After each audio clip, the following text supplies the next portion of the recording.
What's going on, everybody? Welcome into the Blazers Uprise Postgame show presented by BetUS. The Blazers today, Eric, get an L. It was an ugly L, but it could be a good L.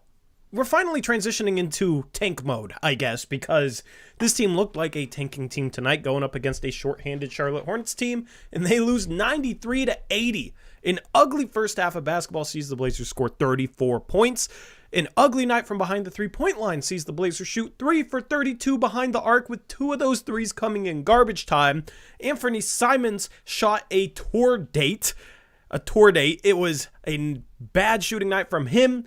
Jeremy Grant, also kind of a rough shooting night. DeAndre Ayton dominated, and he was pretty much the only player to show up for the Blazers. My goodness, Eric, this was an ugly game, but also a loss we could be thankful for at the end of the year. What are your thoughts, man? How is it going? Going good, other than having to watch that game. Weekend was great. How was your weekend, Tori? How was weekend chat? It was good, man. It was good. Yeah. Great way to end the weekend, you know what I mean? Yeah. My thoughts while watching this game. This is not a joke, Tori. Like, people are gonna laugh when I say this. Are Joe Cronin and Chauncey Billups the best of all time in any sport at taking? I think they might be, dude. I mean, I don't think that's a joke, because that's a very legitimate conversation. Like I seriously think they might be the best coach GM combo of all time at taking, man. Like, this is like generational stuff. Generational, man. It's funny because Cronin had the comment after the trade deadline saying, I like where we're at. And we took that as like he likes where the team is at in terms of like they've been playing better lately. Maybe we completely misread that quote, and he meant he likes where they're at in terms of their positioning for lottery odds. Yeah, maybe. It's funny. He likes where we're at, but now since that comment, we've lost at home to the Pistons and the Hornets. I mean, yeah, impressive stuff. Like, obviously, Blazers missing guys, but Detroit was playing with like 6-7 guys or however many because they made a bunch of trades right before that. And Charlotte playing without LaMelo Ball, playing without Mark Williams, right? These are two bad teams. And it's funny because fans were worried about, like, man, what if we're the Pistons? Are we so sure that that Cronin and Chauncey maybe don't want to be the Pistons the rest of the year? Because, dude, this performance was disgusting. This might be, like, they had the 62 loss against OKC earlier in the year, but at least OKC's a really good team, right? This at home coming against Charlotte, to just be unable to do literally anything on offense for almost the entire game. They go on a stretch there, but like their offense finally got going because they started getting offensive rebounds. It wasn't because they started making shots. It was because they started grabbing their missed shots. That's the only point when this offense had any sign of life, you know? So props to Ayton for crashing the boards, Jabari Walker crashing the boards, right? Like, those guys at least gave some effort, but the shooting in this game, horrendous. 35% from the field, 9% from three. I think I saw some stat. It was like Blazers are only the 6th team to shoot more than 33s in a game and only make 3 or less. Yeah. And those 3 came in garbage, or the 2 of those 3 came in garbage time. It was a Duop 3 and a Banton 3. We're lucky to even get 3, yeah. I mean, this is... Oh, how do we recap this, man? I mean, chat, give us your thoughts. We'll just play off your thoughts because, my goodness, Eric, I mean, it's what I said last game. You just got too many guys on this team that aren't good offensively in, like, every area. And we're running lineups out there where, like, the only guy that can shoot threes or handle the ball is Anthony Simons. And he was cold tonight. He missed some open threes. He's 4 for 21 from the field, 0 for 8 from 3, 4 for 13 from 2. No assists, 4 turnovers, right? But also, I can't blame him for having no assists, given that the paint was packed, and every time he kicked the ball out, it was a brick 3. Yeah.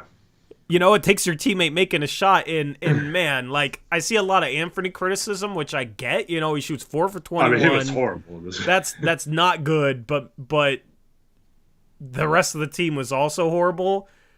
And in transition, and to beat the shot clock buzzer, he got a couple of drives where he was able to get downhill right at the rim and finish. Those were 2 of his 4 buckets. Man, we have no spacing. The right play for Ant on almost every drive, every play, is to kick the ball out for one of his teammates to miss a 3. There's really no good options when you have the defense loaded up on Ant the way he is, but every teammate he passes to is breaking threes. Chris Murray, 0 for 4 from 3. Again, Eric. 2 for 9 from the field, 0 for 4 from 3. Tamani Kamara, 0 for 3 from 3. Jabari Walker, 0 for 3 from 3. Jeremy Grant, 1 for 6 from 3. He was the only guy to make a 3 before garbage time. I don't know what you're talking about. I heard that Chris Murray stretches the floor and opens up our offense. Yeah, there was a tweet on Twitter from somebody that you guys love, chat, talking about how Chris Murray opens up the offense. I mean, Chris Murray he filled it up, Eric. 9 boards, 4 assists. But he just can't shoot. He's not a good shooter.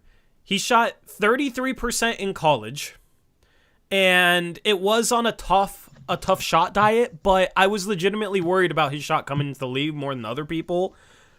I feel like, you know, because Keegan came into the league, shot well, because Chris Murray shot better his sophomore year in college than his junior year in college. People were hoping he could get back to that. The thing is that also applies to Jabari Walker, who shot 50% on more limited shots his freshman year and then 35% from 3 his sophomore year, but he was shooting some tough ones as well at Colorado. Like, these guys shooting like 33 to 35% in college on tough shot diets, tough threes, getting into the league. I don't know. You expect them to shoot better, but Jabari, unfortunately, can't hit threes. I mean, he shot a couple of questionable threes, like quick contested threes in this game, which I guess if he's ever going to start making them, he has to gain confidence. So if he's trying to gain confidence, whatever. But Chris Murray, really disappointed in his outside shot, man. The first 3 he got in this game, he airballed, wasn't even close. And it was a relatively open corner 3. So his shot has just been brutal. Sometimes the ball just looks, you could tell it's off just by the way it comes out of his hand. And there's just not enough shooting on this team. It's just plain and simple. Thybulle, 31 minutes, no points, Eric, no assists, right? But he got 6 steals. He got 6 steals, but he's 0 for 3 from the field and 0 for 2 from 3. Just not enough shooting, not enough spacing. It creates very ugly basketball, and that's how you end up scoring 34.5 against the Charlotte freaking Hornets. Yeah, and then the other part, I don't know how many of you watched the Blazers broadcast, but pretty much from the beginning of the game, they were talking about how good the Hornets were and how tough of a game this is, and just setting it up to be like, this is going to be a really tough game and all that kind of stuff. I just thought that was funny. Yeah. They were talking about them like the same way they were talking about Denver as back-to-back, or returning champions from last year, you know, like, yeah. it was hilarious. And then we got the Haverstraw dude talking about how the 5th pick makes more All-Stars than the 4th pick, so it's better right now to be in 5th, even though there's like a 2% chance of staying in 5th if you're the 5th seed. And I don't know, man. Did he really say it's better to stay in 5 than be 4 because of it? Because I didn't hear that segment. Did he actually say that? He said the 5th pick has traditionally been better in terms of producing all-stars than the 4th pick. That just... I mean, that's just ridiculous. Like, he just putting like actual facts, but... Yeah, but it's like, what are we talking about? At 4th, you can pick whoever the teams draft that are good players at 5th, okay? The 5th player being better than the 4th pick player in previous draft just means the team at 4th drafted wrong. They had the choice of both guys. I mean, that's just setting up the company line. I mean, we talk about narratives all the time, bro. Well, it is so, like, blatantly obvious the way they try and set up certain narratives. Like, that was definitely to excuse... I mean, maybe not excuse because they were trying to win, we assume. But if the Blazers won this game, that messaging is basically say, it's okay. It's okay if we're fifth, even though if we sit here with fifth best lottery odds, as you said, we have like a 2% chance of getting the fifth pick. And that's the thing that's funny. It's like, well, why are you? I mean, if you want to talk about the fifth lottery pick moving up more than the fourth or something, like if that's an actual stat, even though we've talked about this last year, how it doesn't matter what happened in previous years. But like, if you want to say that, then, or like prove that with facts or whatever, fine. But like, yeah, it's like almost mathematically impossible to get the fifth pick if we're the fifth worst team. Yeah. So like, I don't understand why we'd be talking about how the fifth pick is better than the fourth pick in terms of all-star players selected there. It's just weird. You know what's funny is if the Blazers got fourth best lottery odds, they'd have a 7.2% chance at the fifth pick. With fifth best lottery odds, they have a 2.2 funny number percent chance at the fifth overall pick. Mm-hmm. So getting up to fourth best lottery odds, their chance at the fifth overall pick goes up by over 3 times. And I would think the stat guy, would maybe mention that.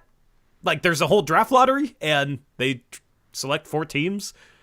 Because basically, as we said last year going into the lottery, if the Blazers have the fifth best lottery odds, in order to remain fifth, that means that they don't move up into the top 4 and none of the teams below them move up into the top 4. That means the top 4 teams have to all get drawn in the top 4.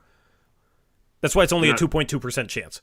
And that's why they changed it a couple years ago to make it flat for the worst 3 teams to 14%. So because the time before that, I think it went chalk. And so they didn't want it to be chalk anymore. So they flattened it out. So it's even harder to like stay where you're at now than it was. It's just weird, man. Just silly that there's a whole segment dedicated to that. I mean, yeah. I don't envy trying to put together a game broadcast covering this team, but they do have some practice given that this is going to be the 3rd year in a row the Blazers end up tanking. But man, like I would love for the stats guy to say, yeah, the Blazers have 5th best lottery odds, but they'd actually only have a 2.2% chance at remaining 5th. Not, it's okay that we're 5th, guys, because the 5th pick ends up with a lot of all-stars.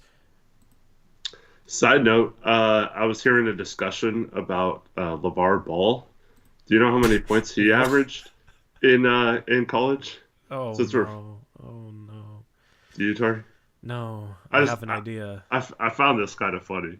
Yeah, how many? It was 2.2. Mm-hmm. Yeah. Mm-hmm. I just thought it was funny. I'm not trying to make funny or anything. But Mm-hmm. Okay. I just laughed when I heard that he averaged 2.2. He made some comment a couple years ago about how that team was like really underrated. They just had some really bad luck or something, and they were terrible. Yeah. Yeah, chat, if you're new to chat, if you mention that number in chat, you're basically asking for a 5-minute ban. Automatic 5-minute ban if you say that cursed number in chat. Don't ask why if you don't know why. Anyway, back to the game, Eric. Are we as a fan base to the point where we're going to start overvaluing shooting now? Because, it's I've always talked about this. Fan bases tend to overvalue what they don't have, right? It's the whole grass is always greener type of mindset. And when you're a top 3 to 5 offense for years and you have like a bottom, 3 defense, then it becomes, man, we need defense. Like Matisse Thybulle would be great. Anybody that can play any sort of defense, no matter what else they can do, would be amazing for this team, right? Where you don't want to sacrifice on what you're good at to get better where you're bad at.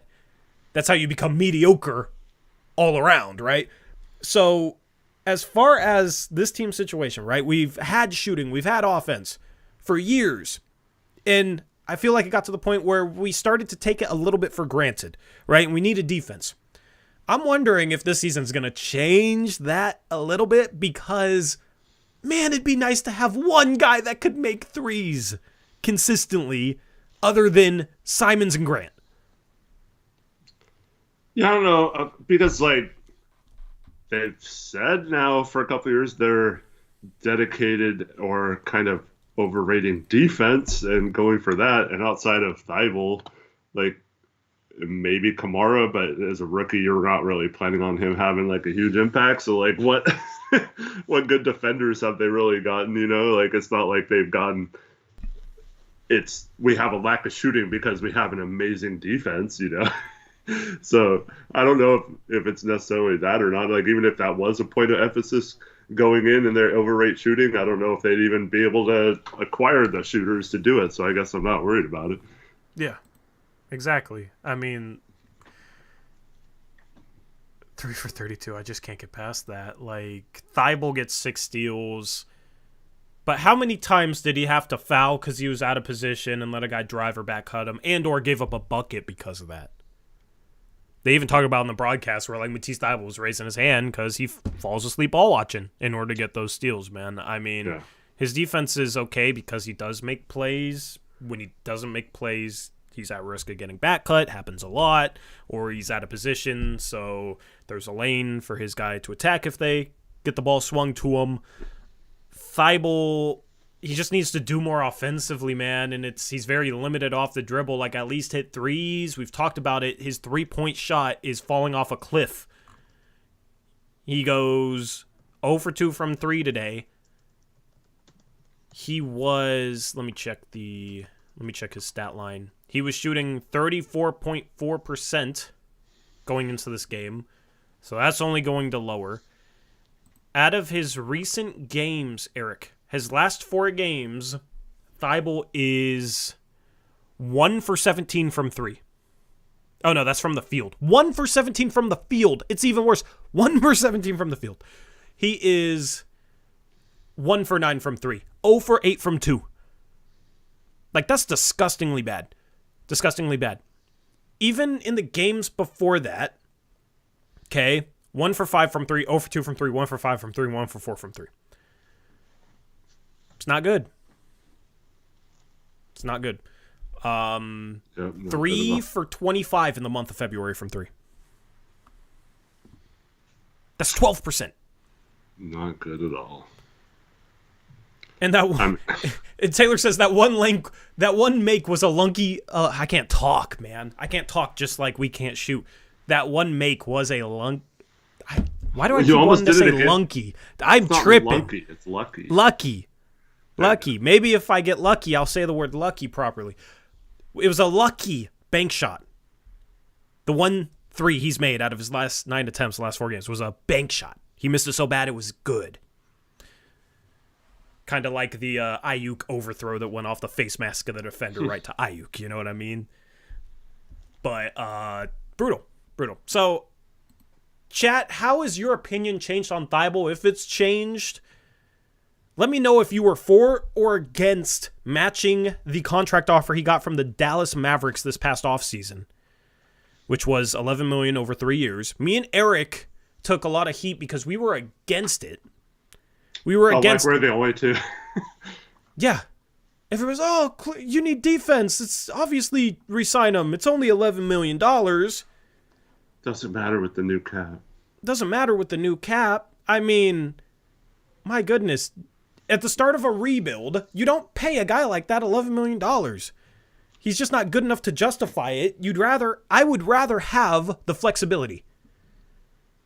I'd rather have the flexibility. And you're looking at this offseason, the Blazers are going to go into it projected to be in the tax. If they didn't have Thybulle's contract on the books, at least you could say, okay, there's some wiggle room where if they trade Brogdon and take back less salary, then they can use the full mid-level exception and pay somebody $11 million a year that actually deserves to get $11 million a year. Mm-hmm. And if they strike out, that's completely fine because I just don't understand what are we gaining from Matisse Thybulle right now? No offense to Matisse Thybulle. I like the guy. But what is this organization? What is this team gaining from him? He plays 31 minutes tonight, doesn't score a single point. He should maybe go play cornerback in the NFL. We almost won, though, because of the 6 steals. Yeah. He's a minus 13, and we lost by 13. So, we were even when he wasn't on the floor. CJ the GOAT says, can you all talk about repair and how he fits in the equation the rest of the year? He should be playing a ton right now, but unfortunately he's hurt apparently, and not able to play. So everybody gets hurt. yeah. Everybody gets hurt. It's And yeah, we're gonna have to talk about Scoop for a minute on this when we're done talking about the game. let's just talk about it now. All Let's right. just talk about it now. So I want to. You gonna read the quote? I'm gonna bring up the Casey Holdall tweets because I think it's important to get the exact phrasing of it. But I was not very hopeful when I read it. All right, Billups notes that Scoot Henderson underwent imaging on his adductor, and it was generally positive. Generally positive. But also said he's not currently doing anything on the court. So that means nothing, like no shooting, no dribbling, nothing. Also sounds like Malcolm Brogdon got a PRP injection in his elbow, the same elbow that caused him to not have very much trade value last summer. And we could have capitalized on that value this year. This is, I mean, are any of us going to be surprised right now if Scoot has to have the core surgery? Hell no, because this feels exactly like the Shaden Sharpe thing. Yeah, like to the T, pretty much. Yeah, this is the exact... We've been through this before. This is bad vibes. Generally positive sounds negative to me. Right. Maybe that's because I'm conditioned to expect the worst regarding injuries with this team, but dude, he's not doing anything on the court. It's weird because he plays in that Rising Stars game the night after playing the night before in an actual game. And then he comes out, like you said, practices on like Wednesday, full practice, and then Did he actually practice? He just did an interview after practice. I thought he said he practiced in that one. I mean, I assume if he's doing an interview after practice, he practiced. I don't know. Yeah. Was he sweaty chat? I don't know. But he does, like, why even put him out there for an interview if he's not yeah, exactly. practicing? Like, it doesn't make sense. And then the next day, he's, like, got an adductor thing and he's not on the court doing anything. I mean, and they said he re-aggravated it, right? Isn't that the word they use? He re-aggravated it during Rising Stars? Okay, why was he playing in Rising Stars if he had something to re-aggravate, okay? Why was he playing the night before the Rising Stars if he had something to re-aggravate, okay? Why is he practicing on Wednesday if he re-aggravated something 3 days before that? What are we doing? I mean, this franchise's ability to mismanage injuries drives me crazy. You know, we talk about Sharpe playing like over 40 minutes a game, like every game for like a 5-6 game stretch, and then like him talking about like how he's not 100%, and then he continues to play heavy minutes and his play falls off a cliff, and like, you know, people take that as, you know, in the end people took that as us blaming Sharpe's injury that he had to have surgery on all the minutes he played back in November, back in December. We never said that, but Chauncey Billups does have a history of playing guys extremely heavy minutes. That hasn't been the case with Scoot. That's not the problem with Scoot, because Scoot hasn't gone on a stretch where he's played 6 games in a row at 42 minutes a game or whatever. But if he re-aggravated an injury on Sunday, why is he practicing on Wednesday? You know what I mean? It's just, it doesn't seem like this organization knows how to manage injuries. Whether it's their fault or not, you know, the GP2 thing was an absolute mess, right? I'm just at the point where it's like, this happens way too much. They have a new training staff, because people will say they need to get a new training staff because this happens too much. Apparently they have a new training staff. So it's still happening. Why? Why do we have this many issues year after year after year? If it was just a 1-year thing, okay, bad luck. You know, if it was like the Memphis Grizzlies this year, okay, it's 1 year. Okay, it's just a year where we had bad injury luck, whatever. When it happens year after year after year, and it's the same thing, it's the same thing over and over again, and then it's something like this with Scoot after we had something like that with Sharpe, I have no faith in this organization's ability to keep players healthy, and I don't know why they can't. I don't know what it is. Maybe Scoot's injury prone. Hopefully not. That would be really, really bad. You know, Robert Williams III is injury prone, but that's part of the reason why I wanted to flip him before the season. A guy who can't stay healthy, especially a big man, coming to Portland who has their, curse with big men injuries, and then they can't keep players healthy. Yeah, I'd rather just flip him before the season. People thought I was crazy, and he's out for the season, less than 10 games into the season. So I'm just getting frustrated with the injuries, man. It's just hit after hit after hit. Well, I mean, the core muscle thing is still relatively new, like in terms of basketball players getting it. And, of course, now the Blazers have a lot of experience with it. But as far as I know, it's not a case about, like, well, it's not as simple as, you tore it like you tore your hamstring and have to sit out, like, 6 months or something, Like, it starts off small, and then it gets worse the more you play or use it, and then it like can gradually get worse, and it can also come and go. Like it could be fine and then it flares up. That happened with Dame for years, right, where it was fine for weeks, and then he'd aggravate it, and then he'd be struggling with it for a couple weeks, and then he'd be fine, and then it would go back and forth.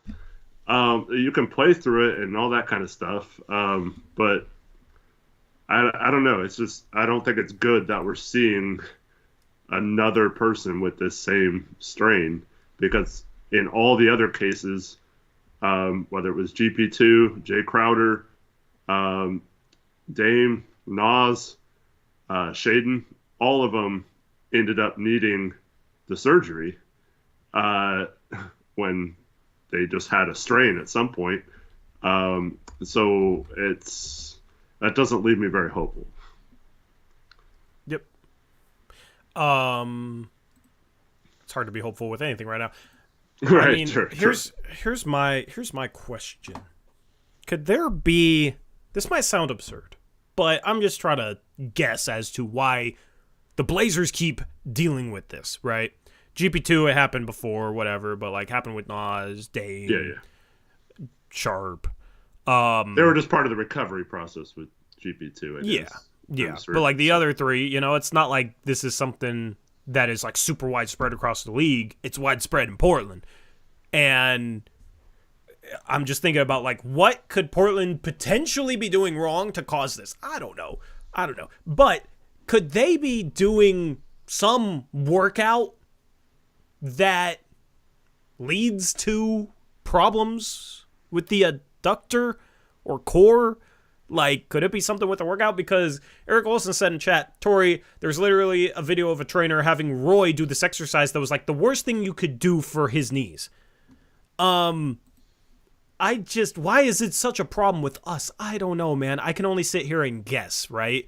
I'm not the one who has a billion-dollar organization that I own, Jody Allen, that's supposed to figure out this stuff. I'm not the general manager, right? But it's like at some point, they have to take a look at themselves and be like, is there anything we're doing that's causing this? Maybe it's just super, super bad luck. We've certainly had that as Blazer fans. That is definitely possible. Maybe the most likely scenario. But this is just constantly a problem with this team.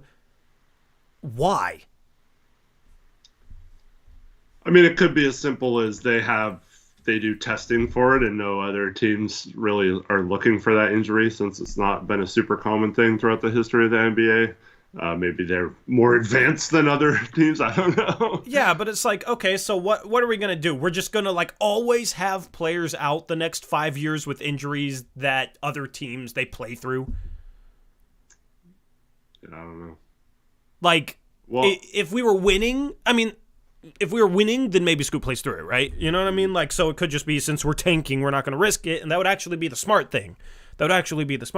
Well, but it's like, if we're the only team that's doing this imaging, looking for this stuff, and I don't know. I mean, I shouldn't throw Dame into the equation because he said he played through that for like 5 years, right? But there's an example of a guy playing through it. So, completely different people here when he initially got that injury, and with how hard he plays, how many hits he takes, like that was probably during the course of a game. It's just Nas, Sharpe, Scoot. That's 3 guys. I don't know.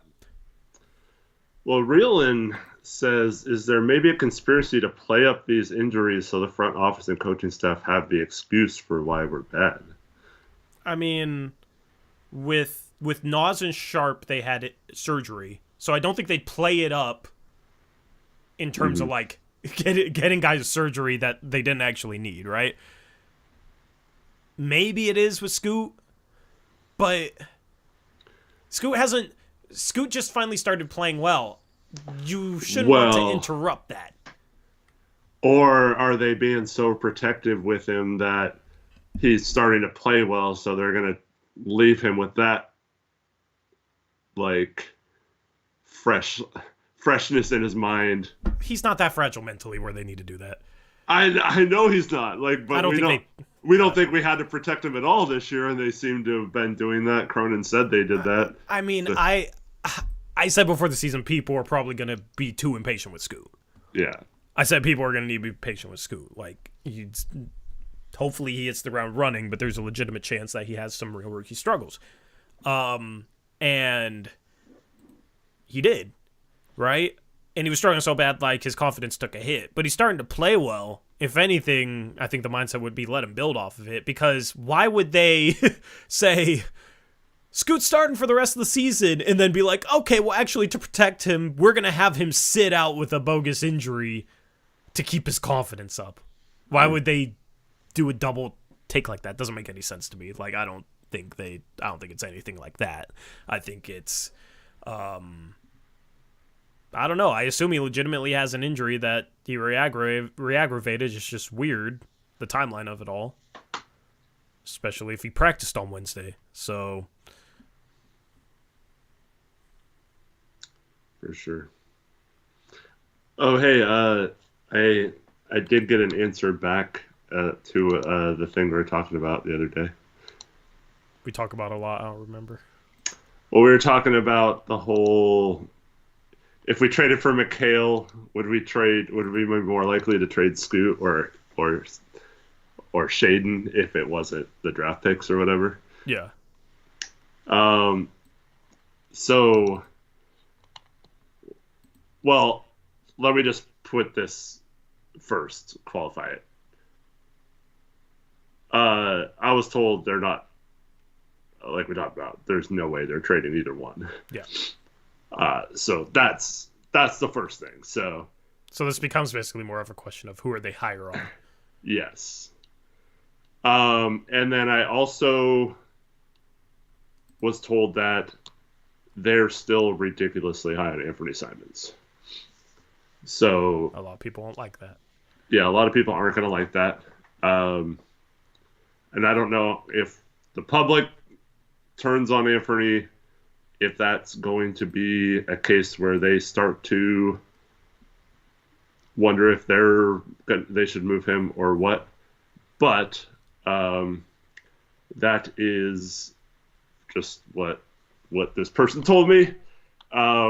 So if you think Anthony's getting traded this summer, that's probably not going to happen. I was told they're not even like thinking that way of trading him or whatever.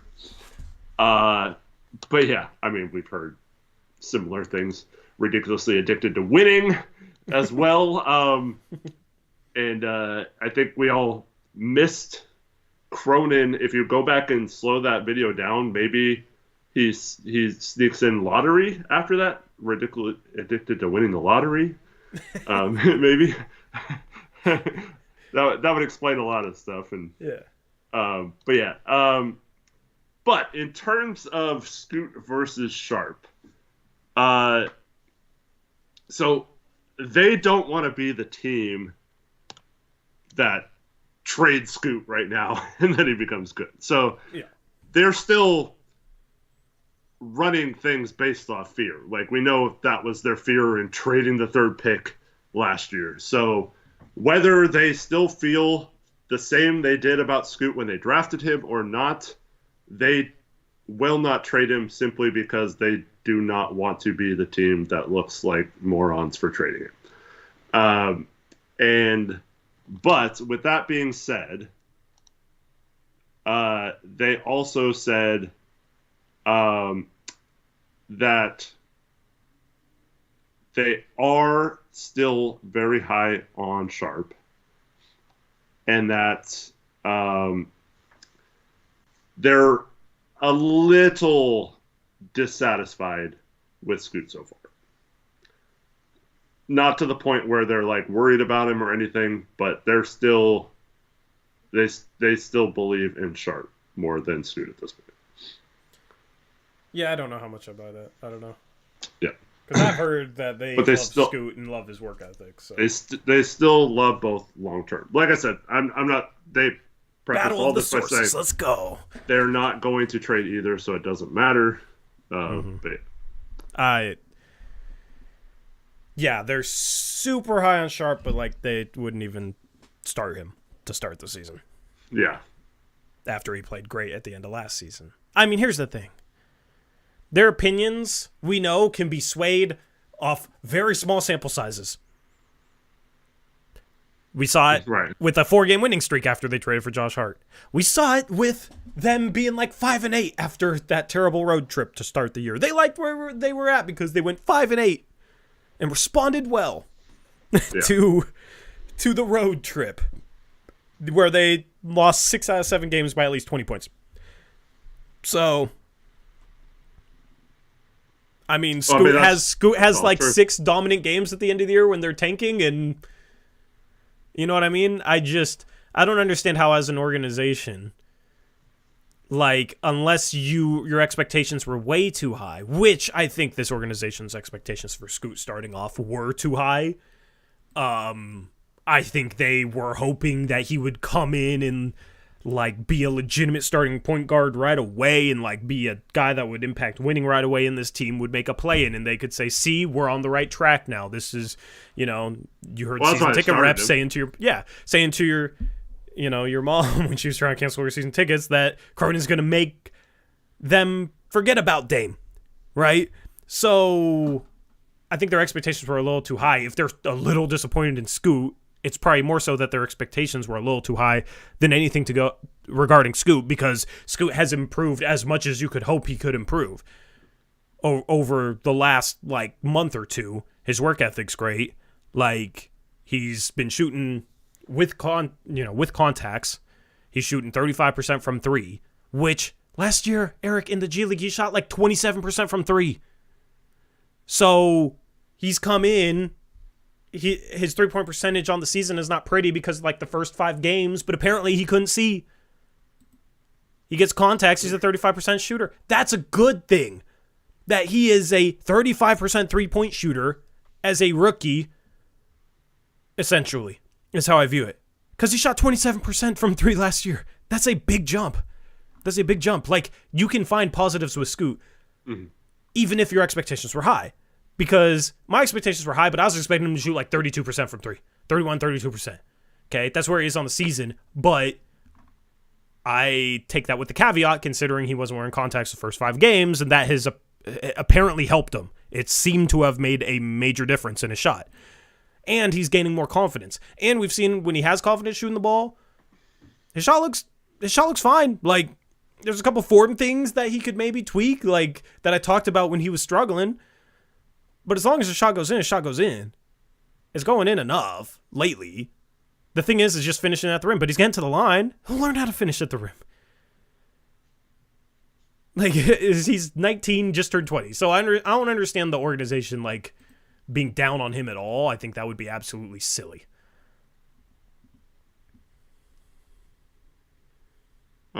Taylor...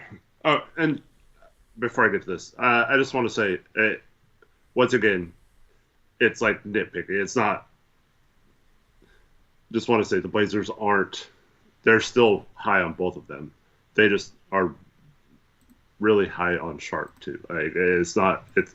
It seems like a negative against Scoot, but it was meant to be like positive for both of them. Just want to put that out there. But anyways, Taylor says, speaking of mindset changes on small sample sizes, how mad would y'all be if we got the number 1 pick and passed on Sarr because the stretch by Ayton had them convinced he was our franchise center?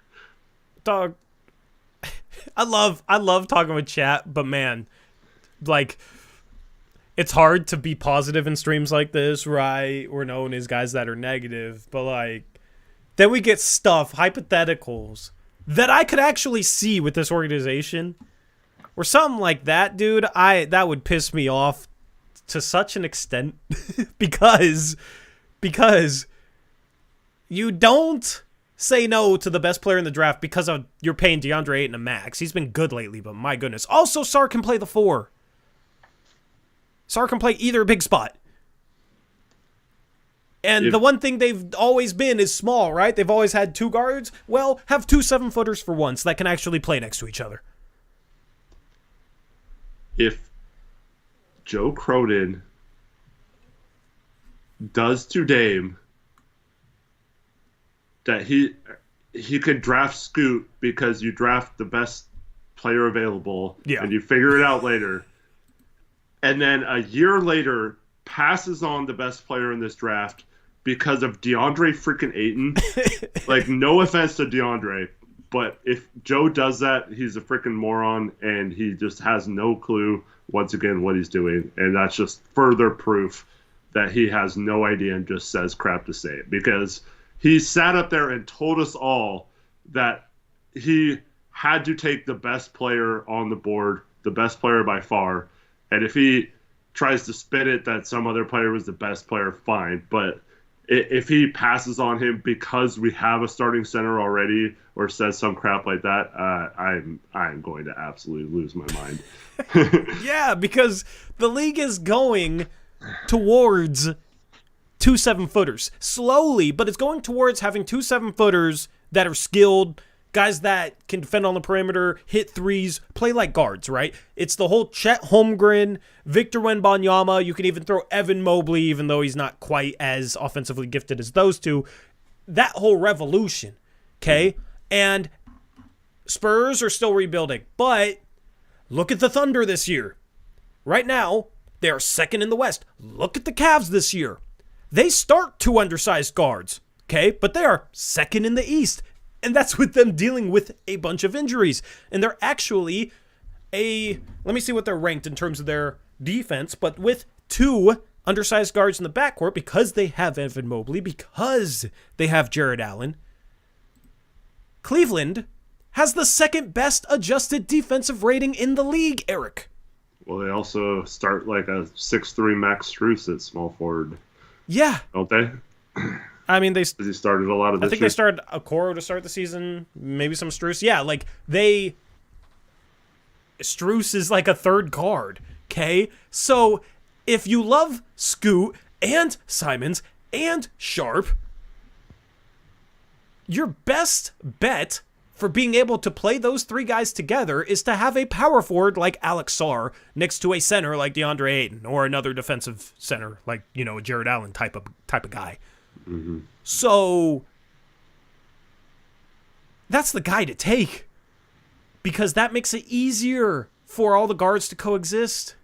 That gives Scoot another lob target in the pick and roll. If Sarr's at the 4, you're forcing power forwards to guard a rolling athletic 7-footer in the pick and roll. That's really hard to deal with. Yeah. Especially when you got guards that can play make. That's part of the reason why Cleveland's been so good this year, because you have Mobley at the 4, and you got, 6'8" guys guarding a 7-footer, and you got 2 lethal guards in Donovan Mitchell and Darius Garland, who excel at scoring out of the pick and roll, but then when they get downhill, it's an easier lob over the top than if you're running a pick and roll with a center and have a 7-footer in the paint trying to take away both the driver and the roll man. So Sarr is the guy, absolutely. Even if they love Ayton, Sarr's still the guy. So if they were to say no to Sarr because they have Ayton, it would be the most ludicrous thing. Thanks for the hypothetical, Taylor. Yeah, Sarr's the guy. Sarr is the guy. Sorry for Sarr. Okay, that's the motto. Also, leave a like on the stream. We got 82 votes on the poll that says, can we get the stream to 100 likes? And we got 59 likes. So we had more people vote in the poll than like the stream. That hurts. Wow. That's pain. 37% of people voted no. That's pain, man. Disappointed. Anyway.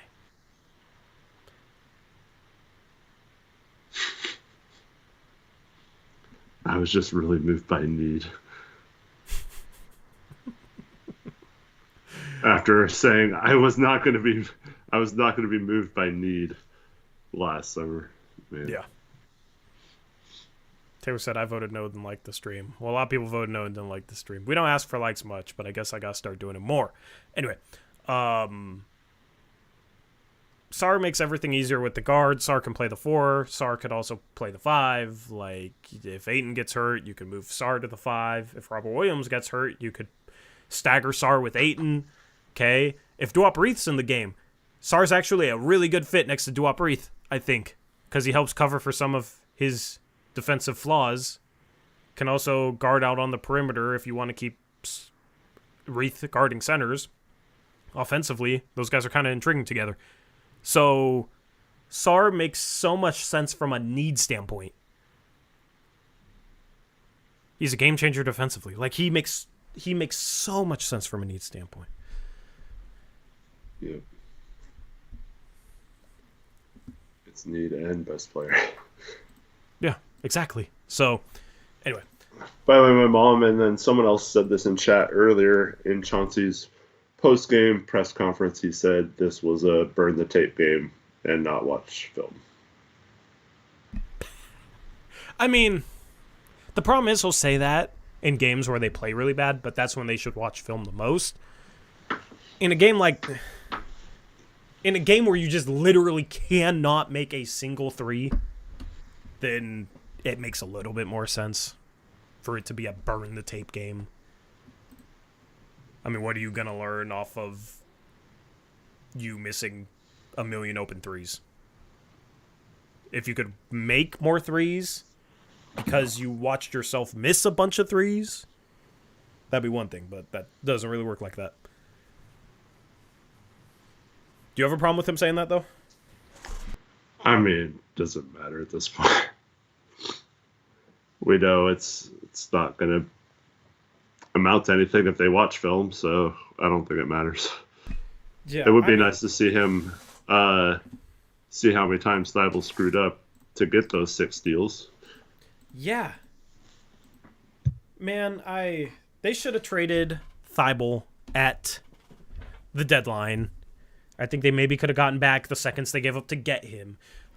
I'm worried going into next offseason, he's going to have absolutely no trade value because nobody's going to want that contract for a guy that regressed. And Thybulle, when he shot this poorly, was basically unplayable in the playoffs in Philadelphia. What playoff team, after he's regressed back down to the shooter he was in Philadelphia, what playoff team is going to want that?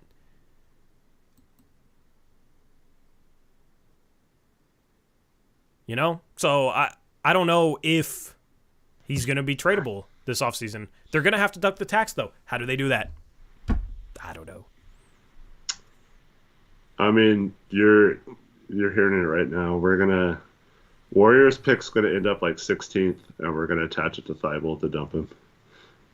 They ain't doing that. They're not doing that. We'll see. They're not doing that. No, they're not doing that. They would just keep him. They would probably rather waive and stretch Thybulle. Because that would be so bad for optics. And you know they won't do something that's that bad for optics. That would also just be a horrible trade. That would just be ridiculous. So, because it's bad for optics, and because there's other ways, I think there's no chance.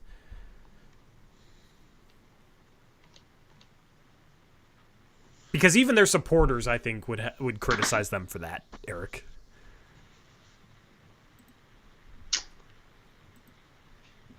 Yeah, we'll see. Shout out to Brian Ravenel, $5 donation, says, what would it take to fire Sleepy Joe Cronin? I mean, he does what ownership wants. They're not going to fire him. Thank you for the donation. It would take the fan base that's very pro Joe Cronin to turn on him, and that I don't see that happening. Not happening.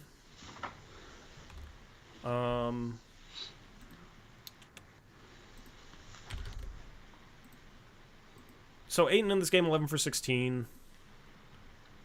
I mean, he played well. He was definitely Blazers' best player.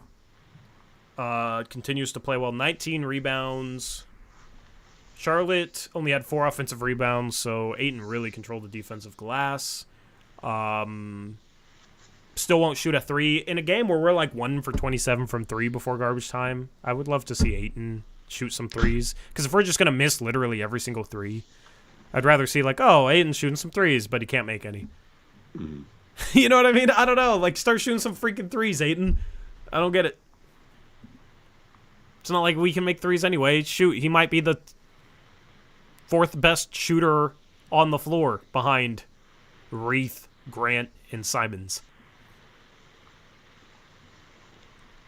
I will say, Ayton, if he continues to do this, I think there's maybe some hope for him long term, and that's he's doing a really good job occasionally of just sealing his guy really close to the basket. And he's just got, I mean, he's pretty much automatic. If he gets it in the right position, just turns around and can put it right up within like 2 to 3 feet. Yeah. And he's been doing that a lot more, trying to get deep post position right in the middle of the key. And I want to see more of it because that's the main part of that is when he does it, even if he doesn't get the ball, he's around the basket. And I think that's why he had so many opportunities around the rim tonight. But like, I want to see him either up top screening or around the basket and not really in the mid-range that much, even though he hit most of them tonight. So I think that's been a nice change for Ayton, is just he's just really doing a nice job of using his size around the basket. Yep, 100%. All right. Chat wants Alex Sarr as well. 88% of people voted that they would take Alex Sarr number 1 overall for the Blazers. 12% say someone else. For those of you who voted someone else, who would you draft at number 1 for Portland? Suns Valley Podcast says he's terrified of missing 3s. I mean, that's all we do is miss 3s. He'd fit right in. So he shouldn't be scared. He would fit right in. Kevin says Ayton needs to take those granny shots from 3. What would you think if Ayton shot a granny half-court shot? Just like in the middle of the game? It's probably going in. Oh my God, what are we doing? This is what we get to talk about It would be after one of those. the All-Star break. For No, this team. yes, you made it 3. I don't even care if he'd make it. I don't want to see that dude ever shoot a granny 3 in a game, bro. What are we doing? Rich said he would trade down to 5 because it's great. That's funny. That's funny. Who was the last bad pick at 5? Was Bender 5? No, Bender was 4. Was he? Darn Yeah. it. Yeah, the Suns are good at drafting busts at the 4th pick. They got him. They got Josh Jackson. Alex was a Coro. Yeah. I didn't like the Coro pick either. Although the guy taken at 4 hasn't been much better. That's Patrick Williams.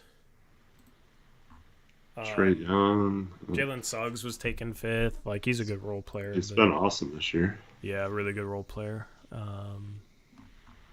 Maybe he could still be a star. But do you think Suggs can still be a star? I mean, I don't know about star, but I think he's like super high impact role player though. Starting level guard, yeah. Yeah. Like he's like the next Marcus Smart. In my opinion. Like that's kind of who he reminds me of. But he's shooting better from 3 this year than Marcus Smart normally does. 38.5% from 3 for Suggs. His passing just hasn't really shown up to the level I thought it would. I thought he'd be more of a passer in the league. But yeah, I mean, he's still 22. You guys know I love Jalen Suggs, Gonzaga legend, so he can still be good. Let's see, 2019, who was 5th? Darius Garland, yeah, that's a star.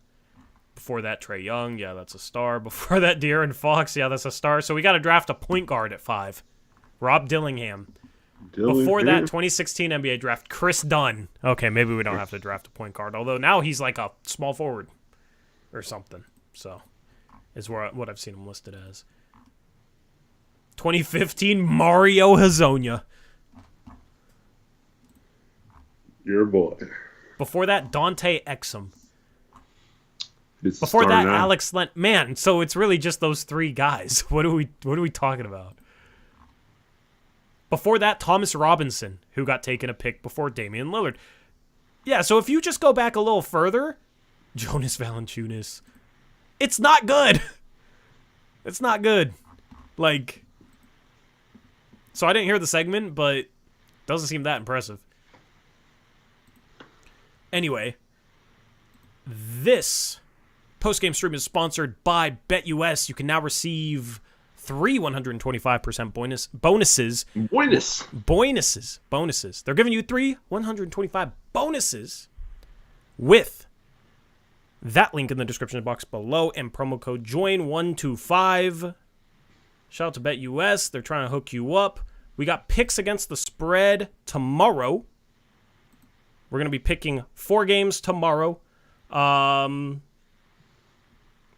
was trying to find championship odds. I wanted to take a look at championship odds. You want to know why, Eric? Because about a week ago, I recommended Golden State as a long shot championship pick because they were like plus 2,200 on BetUS. I wanted to see how they went up because they were competitive against Denver today, ended up losing, but they've been really, really good lately. Of course, that affects the Blazers pick, and I wanted to see how the odds went up because I've kind of been on a roll with calling BetUS picks, BetUS spread lines so far this season.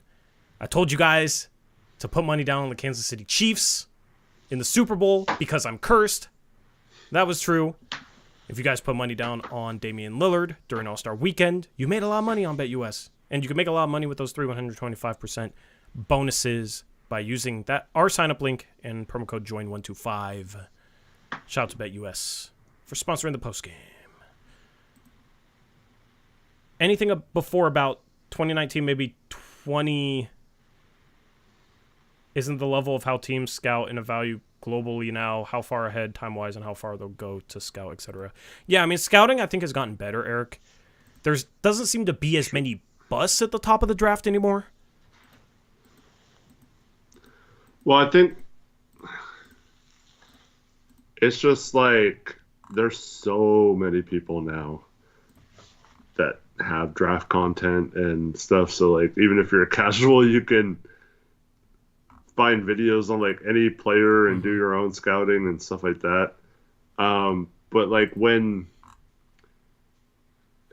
it goes from like 10 people, 20, 30 years ago that did any sort of heavy draft scouting to now, thousands of people can do it. You can bring up games of any player at any time on your phone, your computer, whatever you stream stuff on.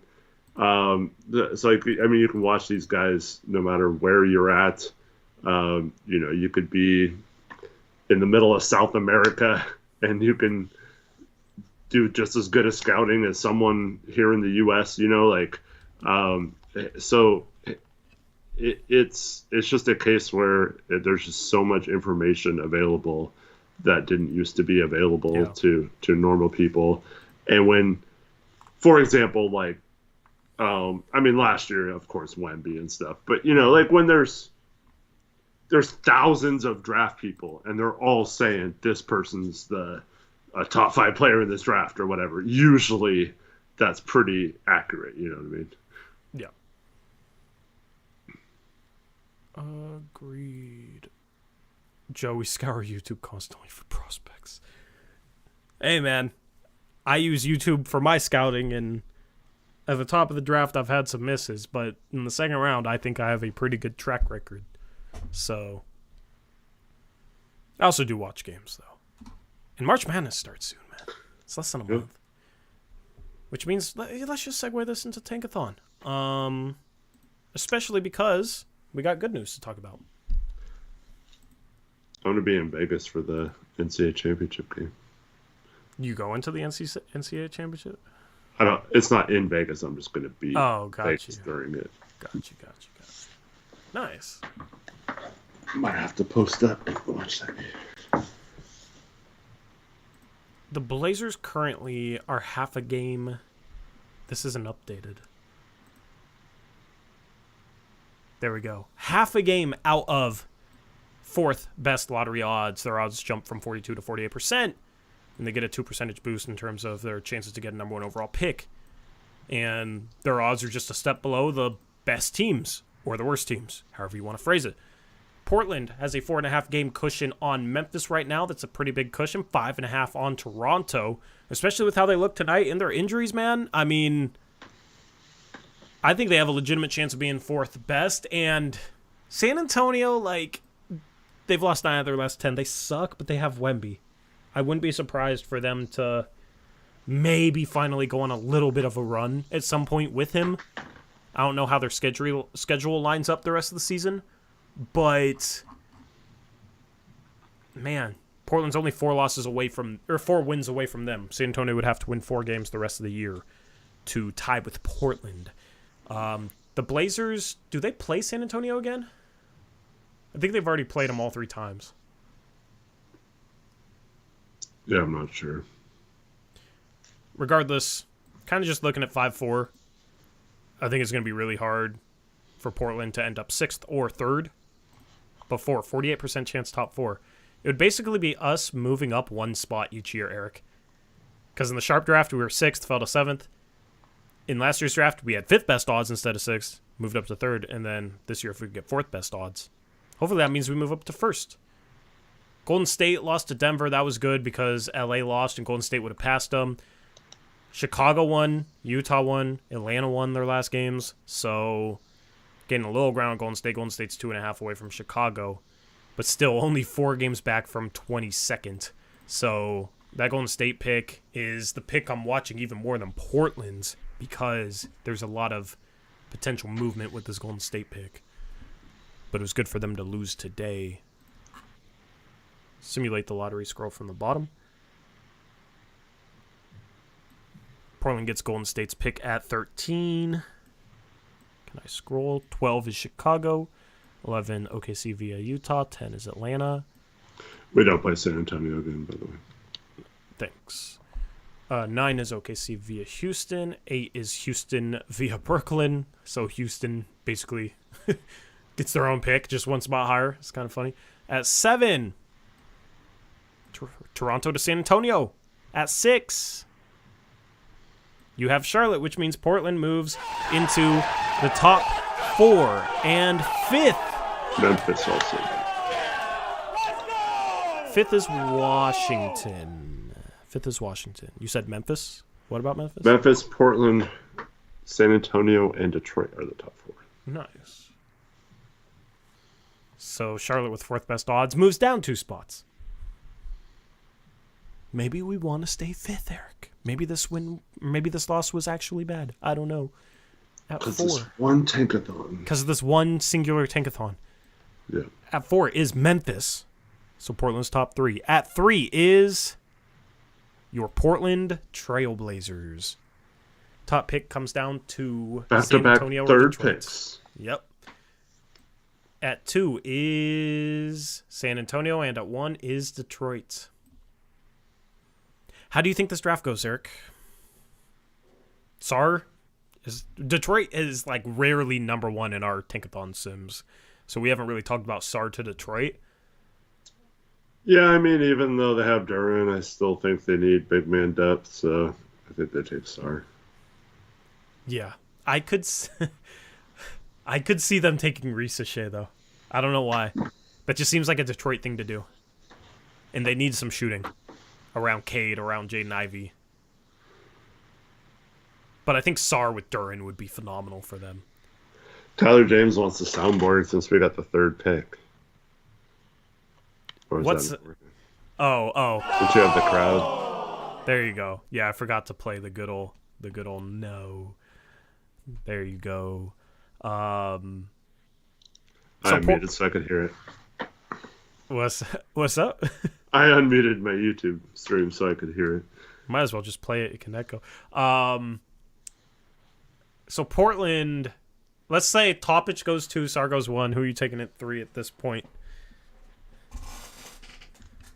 Um, If you're the GM. you said Sarr and Topic. Yep. I mean, for me, it's coming down to Cody Williams or Salon, and I'd be fine with either one. But I'd probably take. I mean, if it was up to me, I'd take Salon. Yeah.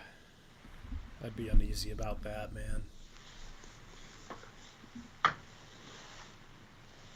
I don't like any of the options at 3 for like drafting that highly, though. I'd probably go Cody Williams. Mm-hmm.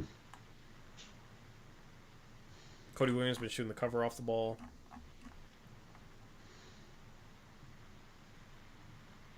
I trust Cody Williams' like creation a bit more, and I trust Cody Williams' creation more than Risa Shea too.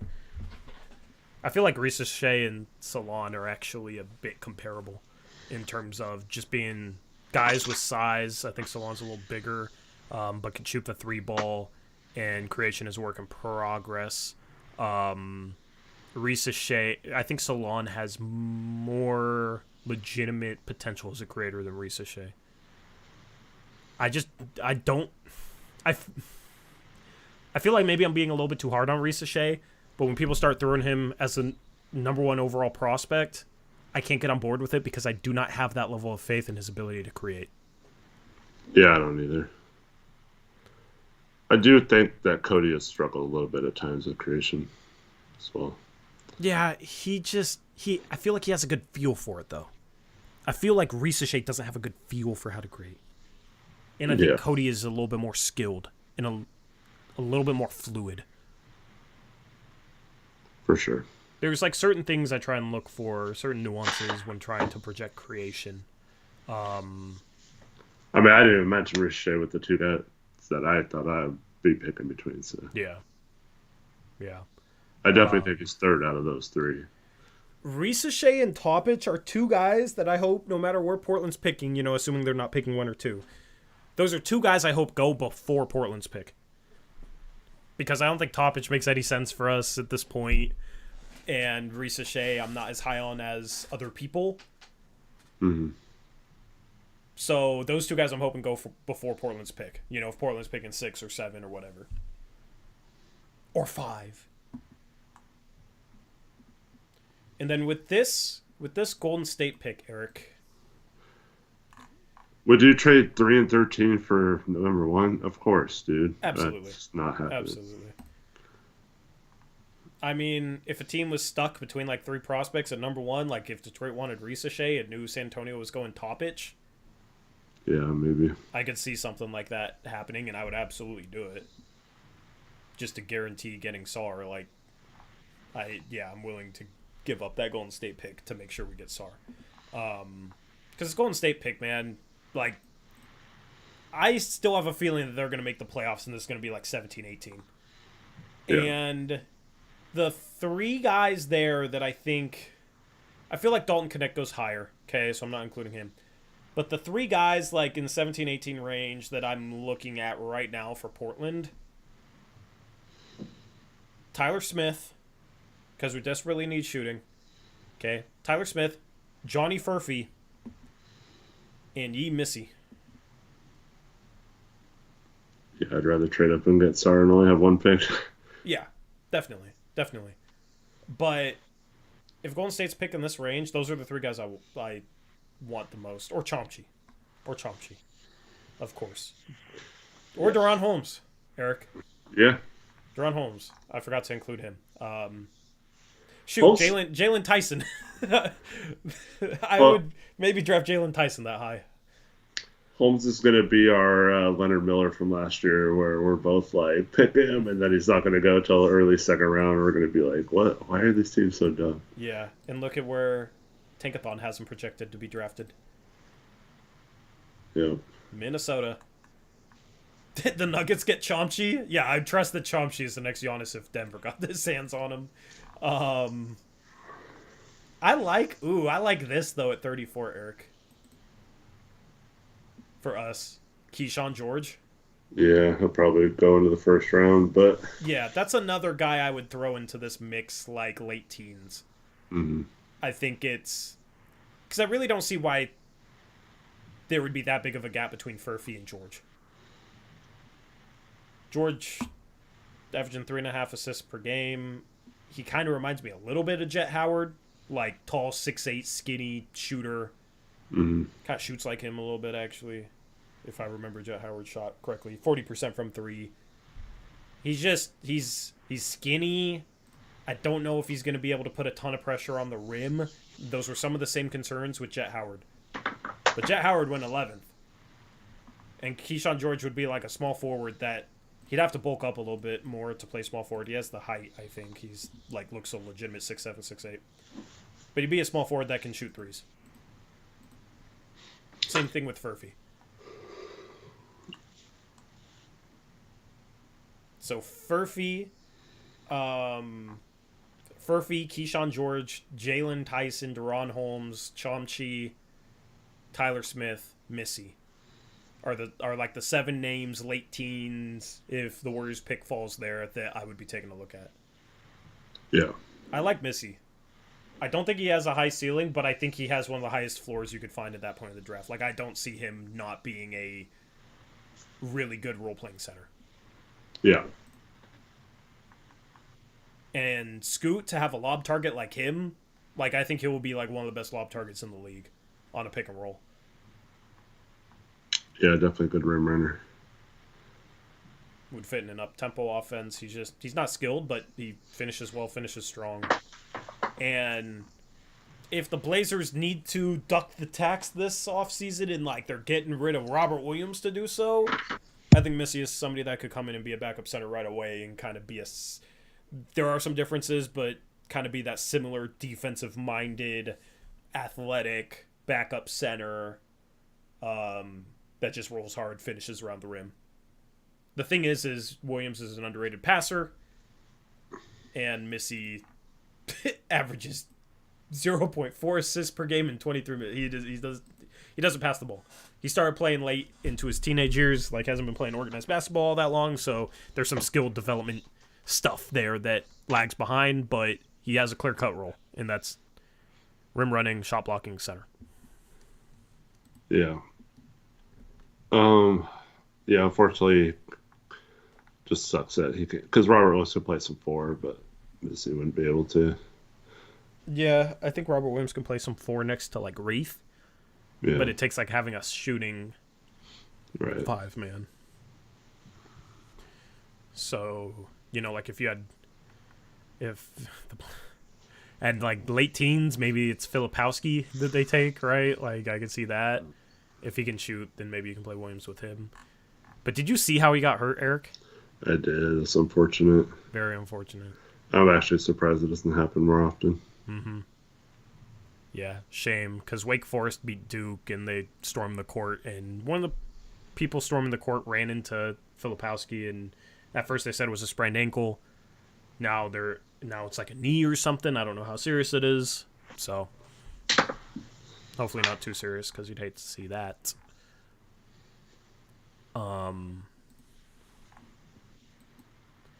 Any other prospects you want to talk about, Eric? Not a prospect, but I said this in the group chat earlier. I don't know if you saw it, Tori, but South Florida is going to ruin someone's season this year. Who? South Florida. Oh, really? Are they like... I haven't paid any attention to them. So good lately. What conference are they in now? I don't know what conference. They just played Florida Atlantic the other day and just waxed them. Did they? Yeah.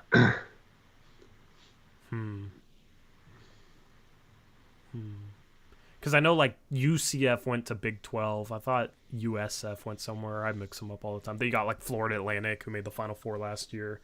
All the Florida schools not named Florida or Florida State are, like, I don't know. Florida and Florida State have kind of... Florida State had more March Madness success. They've fallen off the radar recently. Florida just can't get basketball or football going. I remember back in, like, when I was a kid, 2007, they won both the basketball championship and football championship. Both those programs have fallen off. Although I think the American. American, yeah. Okay, that sounds about right. What was I going to say? Oh, do you see how good Washington State is? Yeah, they're leading the Pac-12 right now. That's crazy, bro. They might make the tournament as like a 6 seed, and Gonzaga might just outright miss it. That's a little backwards. It's a little backwards. For sure. But definitely looking forward to like your thoughts on Jalen Tyson if you get a chance to watch him. Yeah, I recorded. They played Oregon State the other night, so I recorded that one. I haven't watched it yet. Oh. So yeah, I've just seen highlights of them. I haven't watched the actual game. You might not have that many highlights from that game. That's all right. I like to see good and bad. Yeah. Well, yeah, watch that in a good game from him. Because against Oregon, 27 points, 7 rebounds, 11 for 23 from the field. Against Washington, 11 for 20, 28 points, 6 assists. He's currently averaging 20 points per game, 7 rebounds, 3 assists. Phenomenal. Yeah. Phenomenal stuff. So, dude, you know how happy I'd be if the Blazers got him with like the 34th pick if he falls that far? I can't wait to see measurements, man. Yeah. Dude, I'd throw a parade if we got Jalen Tyson at 34, man. That's my second round guy. Yeah.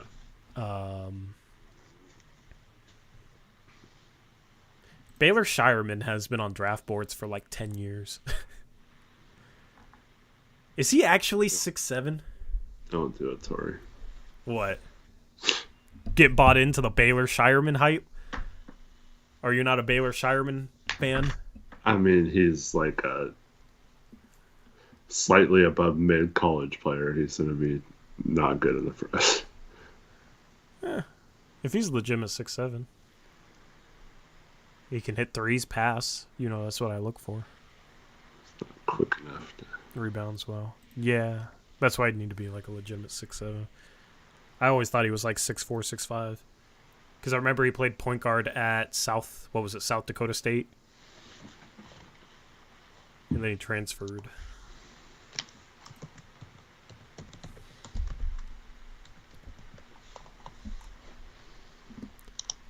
I assume you don't like Harrison Ingram for those reasons too? I mean, Ingram's fine. He's been... I was interested to see how he did in North Carolina. He's been decent. I don't know. He's okay. I wouldn't mind like a late second pick for him, but like I don't think he's worth taking in the first half of the second round. I just don't think he has enough upside. Yeah. He rebounds well, knocks down threes at a small forward spot, but that's about it. And he's only 21, man. That's crazy because it feels like he's been in college for forever. This is like his third draft we scouted him, yeah. Yeah. Started at Stanford. So like him, Shireman are guys that I know pretty well just because they've been in multiple drafts. Well, he was only a freshman the year. He was a true freshman the year we started scouting. Yeah. And then Salas, of course, who just went off against Duke. 29, 11 for 13, 5 for 6 from 3. Shooting. He was like a non. Okay, right now. What'd you say? He's my second round guy right now. Salas? Yeah. He's been my guy for 3 years. He just couldn't shoot. I'm saying like that's yeah. Yeah. I have a first round grade on him. Yeah, I don't see. I've seen people have him as high as like late lottery. I feel like Tankathon's lagging behind here. I feel like he's definitely a first-round guy. He plays good defense. 6'4", 6'5", 2-guard. He's shooting 43% from 3 right now. Has a good floater, which that's the thing. Every Gonzaga player ends up having a good floater because they teach floaters like crazy there. But in Gonzaga, he's like a non-shooter. Now he goes to Wake Forest, and he's just 43%. He drove me freaking crazy at Gonzaga, man. I know, he drove me crazy too, and now he's a star. He's far better than anybody we got this year. I went back and checked my notes from his freshman year, and I was like, dude, this guy is so intriguing, but I just cannot get past the fact that he was just will not shoot the freaking 3-point shot. Like, dude, what is this guy's problem? Like, shoot the freaking ball. Like, I was getting so pissed. And then, now he's like lights out from 3. Like, what the heck, dude? That's the Tory curse right there, man. It's also like, it's weird when you see a huge jump, like 3-point percentage. Yeah. It's hard to know whether to trust it or not, but it is a good sign when you do see players starting to hit shots. Yeah. I would rather see players like take a jump in their final year before entering the league than like take a little bit of a step back. You know, we talked about for sure. We talked about Jabari. We talked about Chris Murray taking a step back in terms of their shooting. So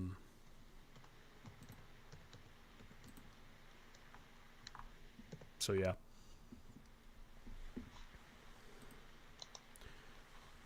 Anyway, that concludes Tankathon.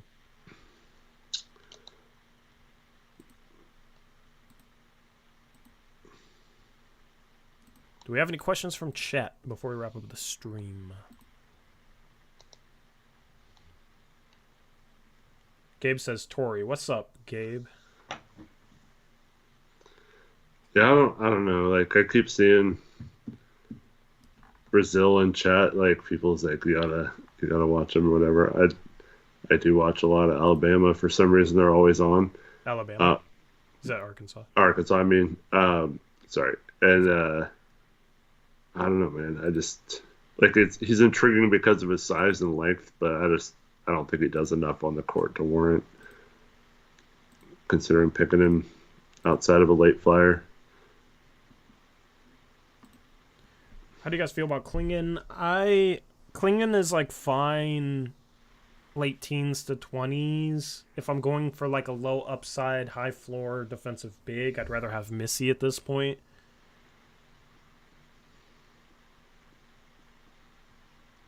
Austin, I absolutely agree. That was phenomenal. Yeah, I'd rather have Missy than Klingon. Looking forward to Blazers Uprise mock drafts. I am too. Our mock drafts are going to be fun this year, man. My camera's frozen. Is it? When you switch back to the new scene? Yeah. No, it's fine now. Yeah, I would say for me, I'm not considering Klingon before pick like 20. After 20, I think that's decent value, but yeah. You got the rich Wi-Fi. No, I just like minimized Skype on accident. I have to have Skype like up behind like my streaming window for Eric to be animated. Elizabeth Allen says Holmes isn't long. That's the only thing that was a negative after the combine. His measurements made him a tweener. Yeah, but I think he's athletic enough to play the 5, and he's ridiculously skilled for a 5 coming into the draft. For a guy that's not like a projected lottery pick at this point, it's rare to find 4 or 5 tweeners with that level of skill. I think he's just big enough and just athletic enough to play some 5, and then I also think he can play some 4. It's kind of one of those tweeners where like I think he can be good at both positions, whereas like most tweeners it's like they have the size of a power forward, so they can't play center, but they have like the game of a center, so they're kind of stuck. Like that's where I don't really worry about Deron Holmes being a tweener. Yeah, for sure. I completely agree with that. Yeah, you can just do too many things between passing, handling the ball, either scoring in the post or shooting. I'm not worried about it. Yeah. Elizabeth says he was their favorite from last season. Wish he would have came out so he could have been stolen in the second. Yeah, he would have been great in the second. Great pick. Eric has been on the Deron Holmes train for a while, since early last season. So, but now, just like every player you like, it's just like Lively. You know, he's he's another guy I've seen mocked in lotteries. Like, I think the we go off Tankathon mock draft. there is no consensus right now. And like DaRon Holmes, Hunter Salas, Johnny Furphy have a chance to rise to like 8, 9, 10 range, I think, as like their ceiling. Because that range, there's so many question marks with the prospects in that range. I wouldn't be shocked with a team falling in love with what DaRon Holmes can do. I'd be a little surprised if it was that high. That's maybe a little 12, high for 13, Salas, 14, but Holmes, I mean, normally the surprises start happening at like 11, 12, right? 13, that range. I think in this draft, that range is a little higher. Mm-hmm. Because I think Jacoby Walter's slipping. I think, you got a pretty good game yesterday, though. Yeah. Yeah, I've just seen, him slipping on a lot of people's boards for one reason or another. He's the type of guy that I could see, like, Keontae George was projected, the same range this time last year, and then he falls to 15. Like, I think Jacoby Walter could be that guy that, like, falls to 15, 16, whatever. I just think you have enough question marks where I could see maybe a team taking Holmes over, Filipowski, Klingon, Missy, and Ware. Mm. I think he has a chance of doing that. I don't know. I just think the surprises are going to start maybe a little earlier than we're used to because this draft isn't as top heavy as we're used to. Yeah, it's certainly possible. And I mean, I still don't know how high teams will be on Salon. I think teams will end up being high on him. I think he'll go top 6 to 7. But I'm not sure. I love this draft. Yeah, I did too. It's fun. Did you see Justin Edwards the other day? Yeah, finally had it. Justin You can Edwards. shoot the ball. I noticed one thing. His shot looks really nice. Mm-hmm. He just doesn't do anything else in my mind offensively other than shoot.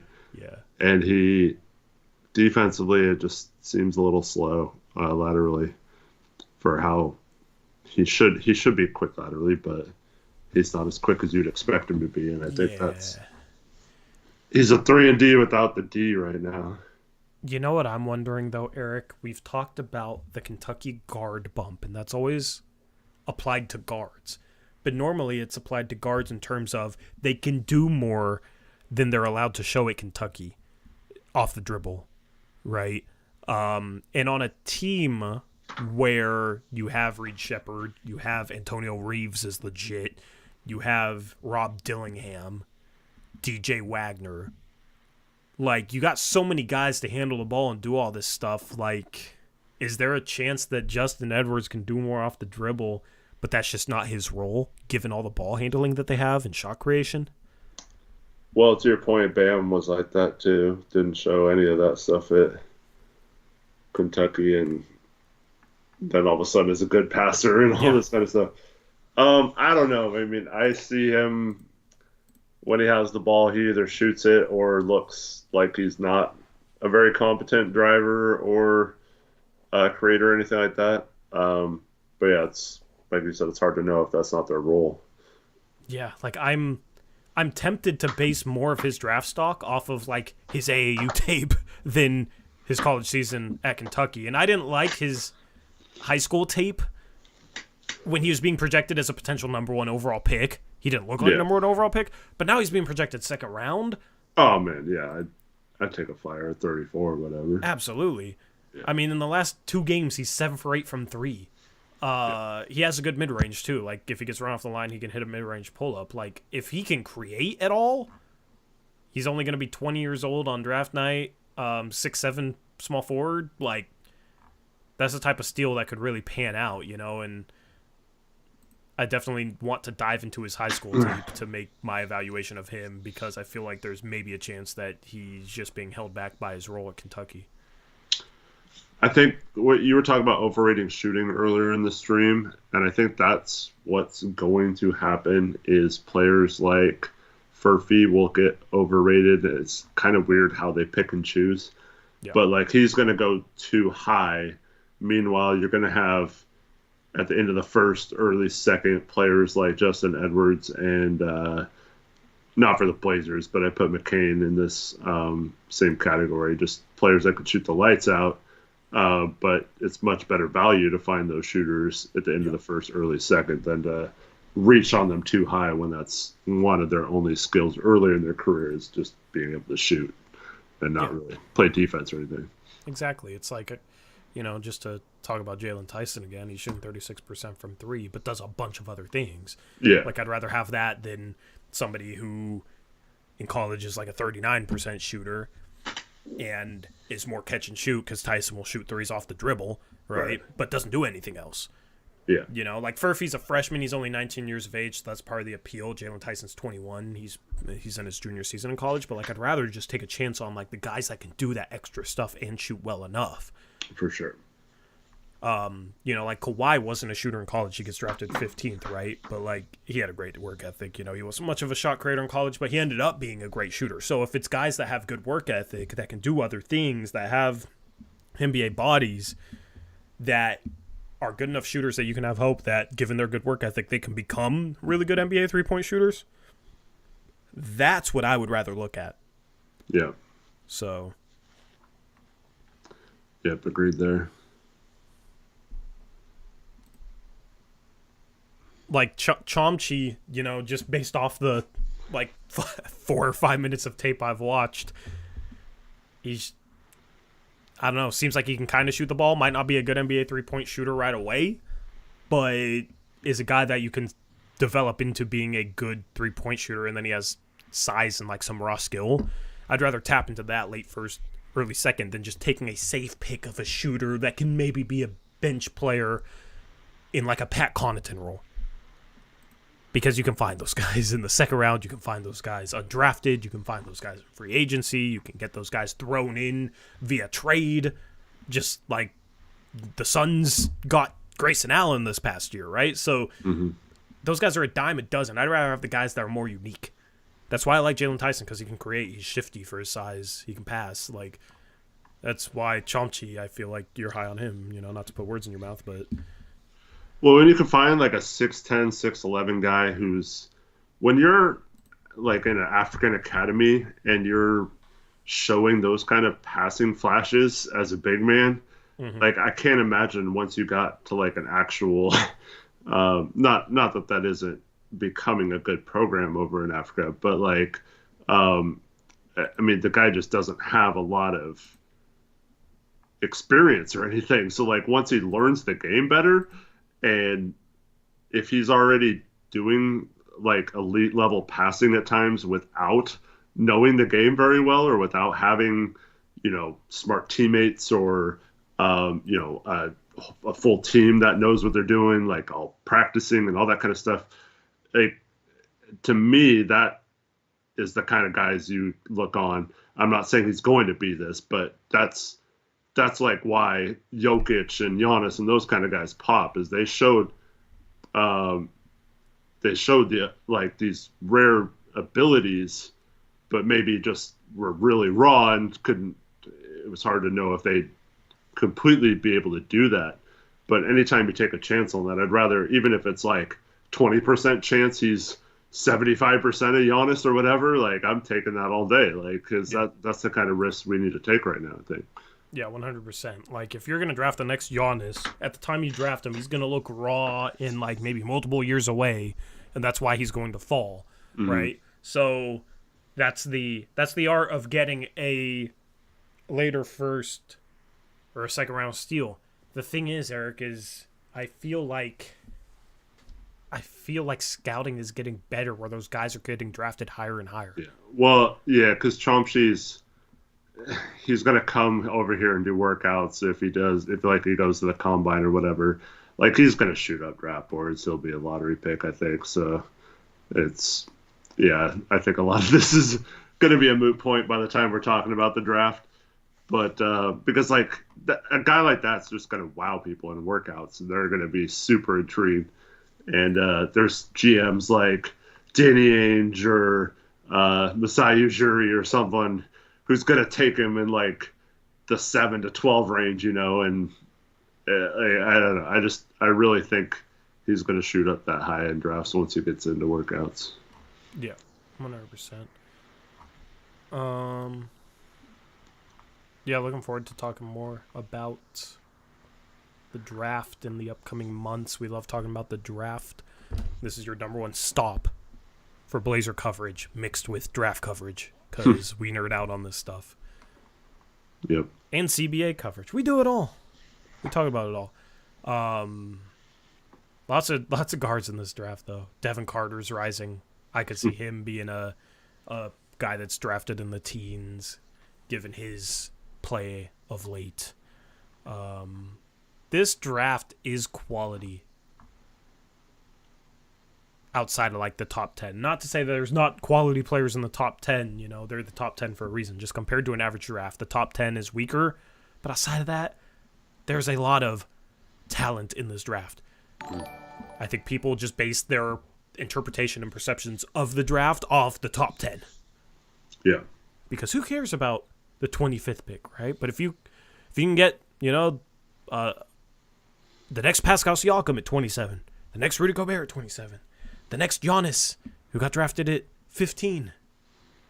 The next Kawhi, who got drafted at 15. Like, that's value outside of the lottery. And those teams' trajectories were all changed for it.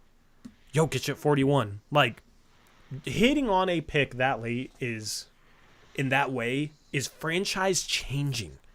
So we're obviously going to focus a ton on the Blazers' first-round pick, the first-round pick they got from the Warriors. But they have a second-round pick from Charlotte, which if Portland passes them, that moves down to 35th. But, you know, whatever. They got the 39th pick from Atlanta, okay? Those picks are still important because you have a chance to potentially hit on somebody that could be legitimate if you draft correctly. Or you can package them, try and trade up for that guy if you can identify him. But that's what it comes down to. You got to identify that guy. You got to go get him. Mm-hmm. Yeah.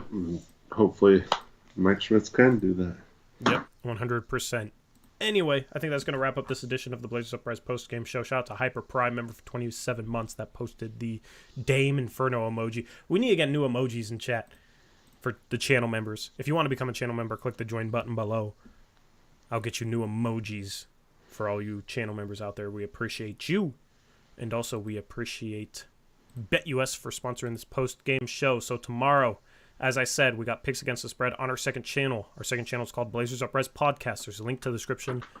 There's a link in the description box below to that channel if you want to go subscribe. We do streams Mondays and Thursdays going live at approximately 3:30 p.m. Pacific time, and we do something called Picks Against the Spread, where me, Eric, all our mods, Stephen Vaughn, 503 for the fans on Twitter, chat, we all pick games. There's 12 of us. It's been a lot of fun having 12 of us this year, and we all pick NBA spread lines. Let's take a quick look at the spread lines for tomorrow that you can find over on BetUS. There's 4 games. You got Indiana hosting Toronto, so that's Pascal Siakam versus old team. Indiana 6.5 point favorites. New York's been playing great. They're 11-point favorites. Brooklyn versus Memphis. Brooklyn 1.5 point road favorites. And Sacramento hosting Miami. Sacramento 7.5 point home favorites. Miami, that's the first night of a back-to-back. They'll be without Jimmy Butler, who got suspended. Jimmy Butler will play on Tuesday against the Blazers on the second night of a back-to-back for Miami. But at least Jimmy Butler will have fresh legs so that, you know, if you're rooting for a loss, if you're rooting for the Blazers to have fourth best lottery odds, that's a game that the Blazers should end up losing to Miami, who's been playing solidly as of late. So we're going to pick these 4 spreads over on our second channel. Like I said, link in the description box below. Come join us tomorrow at 3:30 p.m. Pacific time if you want to join us. And if you want to get in on any of these spread lines, any of this action, make sure to use BetUS. Use our sign-up link in the description box below. And promo code JOIN125 as it'll give you 3 deposit bonuses on your first 3 deposits of 125%. And that's up to $2,500. So they're trying to hook you up. Chat has been really good picking games this year. They're about 20 games over 500 still in first place. They went 10-3. 10-3 last Thursday on picks. Yeah, screw chat. You guys need to start struggling. But if you made your picks on BetUS following chat, you'd be in the green right now because they have been cooking so far this year. So shout out to BetUS for sponsoring this post-game show. Hopefully we catch you tomorrow on Blazers Uprise Live on our second channel. Any final words, Eric? Caleb said scoot over Eric, and I was like, what are you talking about, dude? He just meant for me to move over because that particular screen had him. I was like, what are you talking about, Scoot? Like, I thought he meant Scoot Henderson. Scoot, like, I agree. Scoot is better than Eric in basketball. Yes. Scoot is over Eric. Yes, correct. Normally I'll move the main camera over, but then I have to move the Tankathon camera and the BetUS camera. It's a lot of cameras, so you just try to hide today. Playing Miami on Tuesday. That's going to bring out some people. It'll also probably bring a couple of random people that will call us idiots for not liking Miami's trade package and all this kind of stuff because they don't know that we were actually one of the few Portland people who were supporting the trade for Dame to Miami. So, that'll always be fun to hear this. Like, what are you talking about, dude? Like, these guys... I like when Miami Heat fans defend us from other Miami Heat fans. I know. It's always funny when other Heat fans try and troll us. But it's funny. All the Heat fans that were tuning in, they're all gone. Remember we talked this offseason? They just want to boost their numbers with Heat fans. It's like, well, why would I care? They're not going to stick around, you know? Heat Lifer's still here. He said goodnight, guys. So shout out to Heat Lifer, man. Shout out to the one Heat fan we still have left. You're a real one. Remember when Drew Star was like watching everyone? Yeah, that was crazy times, man. That was crazy. Yeah, didn't expect him to stick around. It's cool that one of them. Oh, of course, yeah. That's an accomplishment. So, I think Heat Lifer was here before that, though. Maybe, or maybe they were a Blazer fan that changed their name to Heat Lifer when they thought Dame was going to get traded there, and then Dame didn't get traded there, and they forgot to change their name. No, I feel like Heat Lifer was someone who said in chat, I'm a Miami fan, but like watching you guys or something last year. And love to hear that. Love to hear that, for real. Love to hear that. Anyway, I wish we had a better product regarding our team to talk about. I'm currently working on getting like NBA standings and stuff coded, so we'll start doing like around the NBA in March for sure.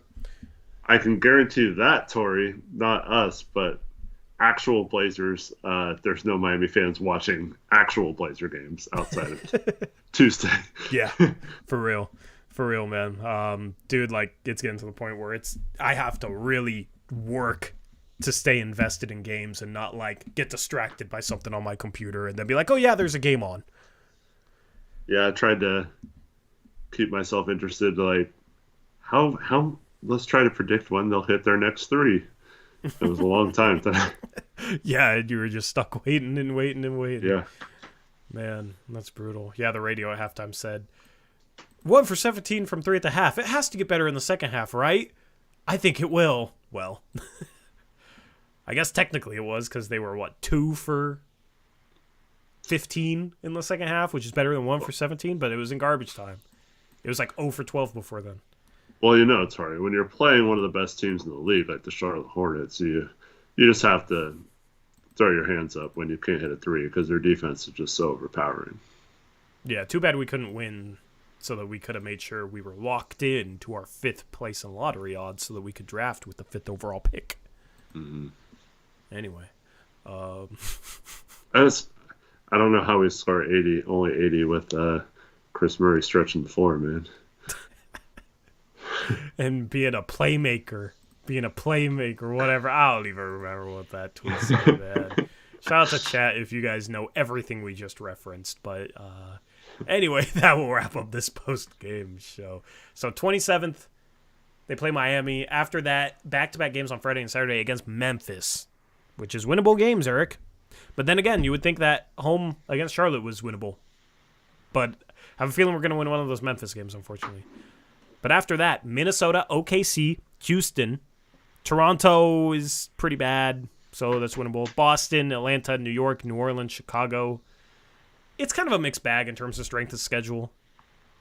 After that, you do have some tough games. They play the Clippers twice and then Denver. But just going to be interesting to see how they play over the next few games.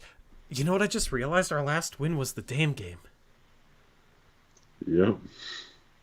The last win was the game I was at literally a month ago. Crazy stuff. 8-game losing streak for the Blazers. We'll see if they keep it up. They're gunning for top 4 odds in the lottery. And it's another lost season, boys. But off-season will be here in less than 2 months. I'm looking forward to it. Looking forward to the videos. Looking forward to the draft lottery, especially. We still got March Madness to look forward to next month, so still got some fun. Anyway, we're out here. Catch you tomorrow on Blazers Uprise Live. Second channel. Go subscribe. And shout out to BetUS for sponsoring the stream. And until next time, as always, peace out.